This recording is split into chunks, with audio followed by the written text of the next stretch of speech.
All right, coming up next, Kate Graham. She wants to lead the Liberal Party of Ontario. She wants to be your next premier. She cut out for the job? Well, you make the call.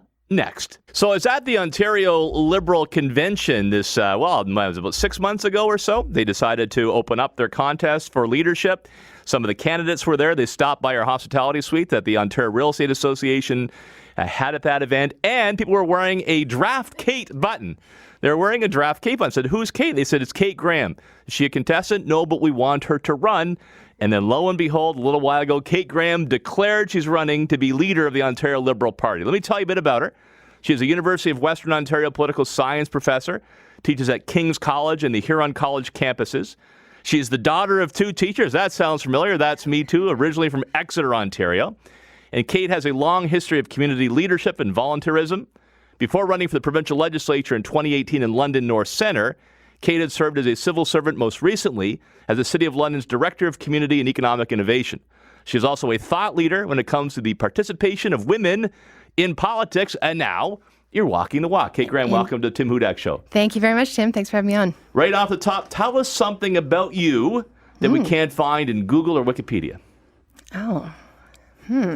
Something kind of fun about what you do aside from the politics stuff. Oh, good. I love visual art. My first degree was in art. Really? The way I calm down would be to sit and draw or paint, sometimes so. So love the arts in all forms, something that I personally practice and also enjoy observing the arts of others. That's really cool. So do you still do that today? I do, when I have time. Although this is why I'm questioning, you might be able to find that on the internet. There are art pieces that I've done that you may be able to find. Oh, it wasn't really a test.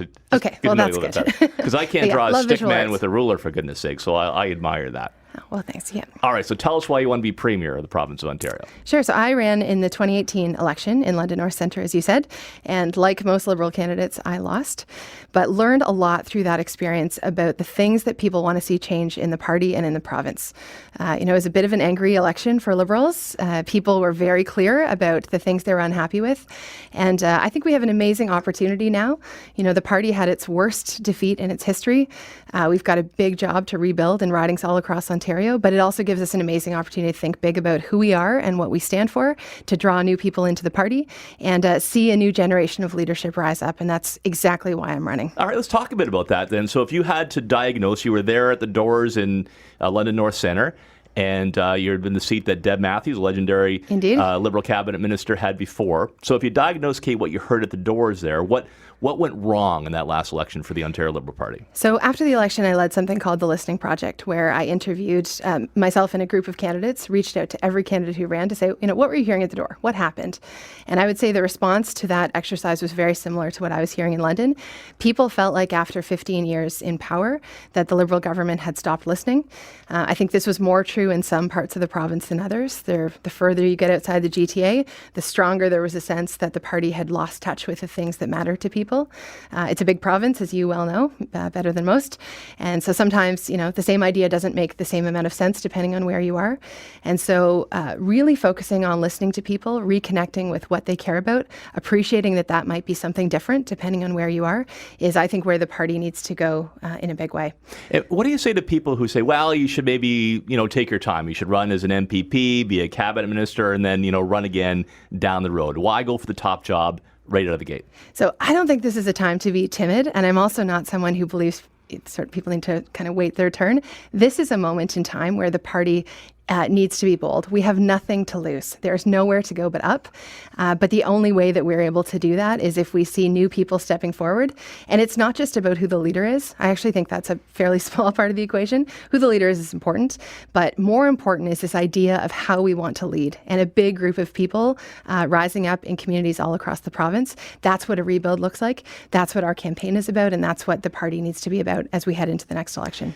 The last week you launched your All In campaign. There was a great video I saw on social media. Congratulations on that. Very inspiring. And you had rallies in 3 locations across the province. So what do you mean by All In? and what makes Kate Graham different from the other candidates in the field? Sure. So I am not a career politician. So, I've spent most of my working life in teaching at the university and working at the City of London. For me, this is very much driven by things I want to see change. What drove me to run in 2018 was two issues I'd been working on at the City of London for a long time. One was mental health funding, and the second was transportation infrastructure investment. Both of those things I care enough about that, the decision to leave my job and run really came down to, what would I not do to see those things happen? And similarly, right now, I care about climate change. I care about affordability. I care about opportunity. I want to empower people. What would I not do to see those things happen, right? So I am all in. I am running for the leadership of the party because I think we have an amazing opportunity to rebuild a party, focus on the things that matter to people, and change the course of direction in this province. I'm speaking with Kate Graham. Kate is a University of Western Ontario political science professor, very active volunteer in her community in London, and the latest candidate for the Ontario Liberal Party leadership. She wants to be your next premier. On your website, you have a lot of details. You've launched a lot of policy out of the gate. I commend you for that. That's always very good to see. So tell me a little bit, because I care about this for my day job as the CEO of the Ontario Real Estate Association, a big focus on homelessness and housing affordability. How does your plan differ from the rest? Sure. So if I can back up a little bit, our policy focus is really oriented towards people and their well-being. And we're taking a cue from progressive governments around the world. In New Zealand, Prime Minister Jacinda Ardern earlier this year introduced the world's first well-being budget, where she said the focus of government is on improving people's quality of life. And so we are going to take a look at the things that right now get in the way of people having an amazing quality of life, in our case in Ontario.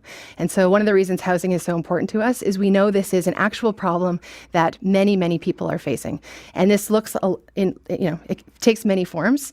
So there are an unacceptable number of people experiencing homelessness.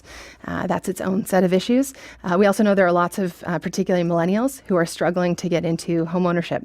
And so the plan covers sort of a breadth of issues all related to housing, but starts from the place that a province where people have an amazing well-being means that everyone needs a safe place to live. And we're really excited because you're on the stage tomorrow with other leadership candidates, Stephen Del Duca, Michael Coteau, Mitzi Hunter. Indeed. Alvin Tedjo couldn't make it. He's got a big family gathering that he couldn't be there at our real estate conference tomorrow, the Ontario Realtor Party Conference. So that's good. And Steve Pinkin's chairing. Yeah, they should have had him do the federal campaign. Well, you have quite a lineup of speakers, Not so too I'm bad. Really thrilled to be part of it. So another major element I want to focus on real quick is the environment. You want Ontario to get to a net neutral when it comes to carbon emissions. Carbon neutral Ontario. There you go. Tell us about that, why that's important to you. So climate change is an existential threat. We know that it is a ticking clock, and we need to do everything we possibly can if we want future generations to be able to inhabit this planet. So we have set a goal of a carbon neutral Ontario, and we need to look at the things that we know right now are preventing us from getting there. So for most individuals, it's housing and transportation. So a big part of our plan has been around creating more transit options. We know that that's a leading contributor of greenhouse gas emissions for most people. We need to give them a better option. And if people want to see more of your plan or get involved in the Liberal Party, they go to kateforleader.ca. Please do. Check us out. Kate Graham, thank you for joining the Tim Hudak show. Good luck in the campaign. Oh, I'm back. Thank you very much.